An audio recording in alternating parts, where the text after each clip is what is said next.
covering news that matters. Fox 23 News at 5 starts right now. Both the City of Tulsa and the state government are actively trying to combat homelessness in Tulsa, a problem people say has gotten worse. Thanks for joining us at 5. I'm Nathan Thompson. And I'm Shay Rozzi. We've brought you coverage over the last week of Operation Safe from Governor Kevin Stitt, where state troopers are removing homeless camps on state property here in Tulsa. Meanwhile, the city is pursuing a rehousing program for people experiencing homelessness.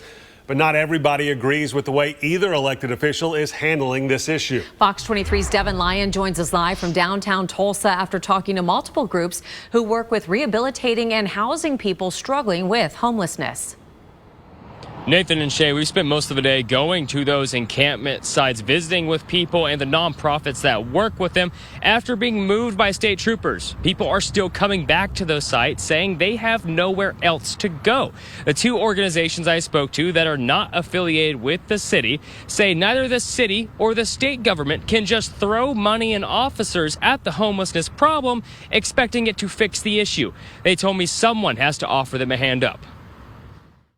Yes, they need a hand up. Not just feeding them and just keep giving them drugs and keep feeding them is the wrong thing to do. They want help, they just don't know how to get the help they need. It is not safe for the people that are on the streets. It's not safe for the people in the camps. I will go as far as say it is cruel and inhumane to leave the homeless community in the condition that they are in.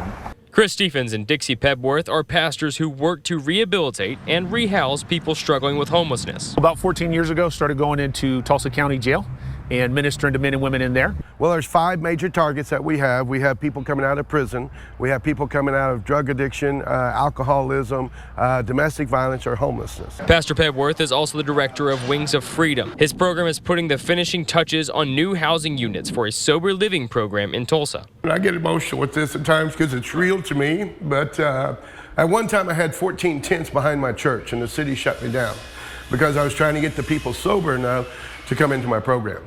And when you take a homeless woman who's been homeless for for a few years, and you open up the door and let her walk in, she just starts weeping.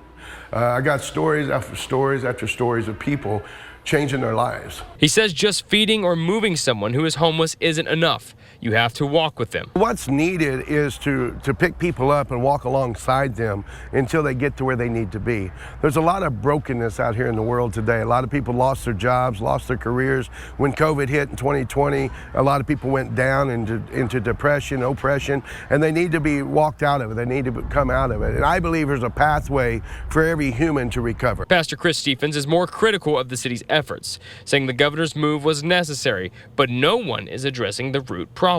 What we're doing as a city in Tulsa locally is obviously not working, and people have been trying things for decades, and so we need a change of approach. They have nowhere to go, and services are, very few and far between, right? And the other biggest thing is they don't, for what services are available, they don't know how to navigate them.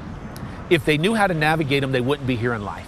And so you really have to walk their hand through that. He also says state and local government have created systems and resources for these individuals, but none of them know how to use it. Yeah, there's no help. I wouldn't call all of the beloved nonprofits in town, all of these big, huge corporations, nonprofits that are tax funded, I don't call them for help. I stopped calling them for help years ago because they don't do the job. They don't show up. So where's all the efforts and the money going? That's a good question. I would like to know. I think people need to know that. We went back to one of those homeless encampments that state troopers moved through. I can actually see one down the road from where we're live, and the number of people has grown. We sat with them, we talked with them about how they're feeling and what they're going through. I'll bring you one of those conversations on Fox 23 News at 6. Live in downtown Tulsa, covering news that matters. Devin Lyon, Fox 23 News. Devin, thanks. And one of the nonprofits Devin talked to, Wings of Freedom, is opening that new housing unit for a sober living program this Friday. It's an application-based program. We will have more details linked on this story on fox23.com.